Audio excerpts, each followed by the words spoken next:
இன்றைக்கி டே வந்து Tuesday morning. இன்றைக்கி நமக்கு முருங்கை மரத்தை பற்றி பேசலாம். நான் வந்து ஒரு ஜாடியில் குட்டியாக ஒரு கிளை கொண்டு வந்து வச்சுருந்தேன். வச்சு அது இப்போ பூக்குது, காய்க்குது, காயெல்லாம் தருது. ஆனால் அந்த பிளான்ட் கொண்டு வரும்போது அதோட மதர் பிளான்ட் வந்து ரொம்ப பெரிய மரம். அதை எனக்கு பக்கத்து வீட்டில் இருந்து கொடுத்தாங்க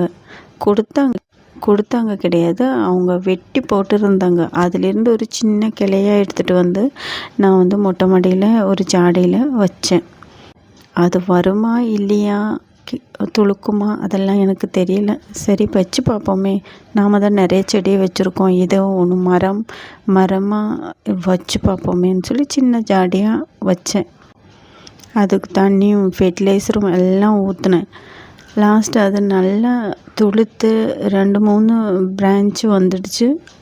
நல்லா பூக்குது, காய்க்குது. அதுக்கப்புறம் அப்போ தான் எனக்கு நம்பிக்கை வந்துடுச்சு. சரி, மொட்டை மாடியில் இவ்வளோ பெரிய மரத்தையும் கொண்டு வந்து வைக்கலான்னு சொல்லிவிட்டு நான் அதுக்கப்புறம் கொய்யா மரம் வச்சேன்.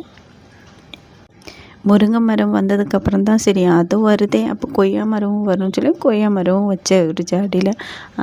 அதுவும் க்ரோ பேக்கில் தான் வச்சேன். முருங்கை மரத்துக்கு 2 நாள் ஒரு முறை தான் தண்ணி ஊற்றணும், ஜாடியில் தானே வச்சுருக்கிறது.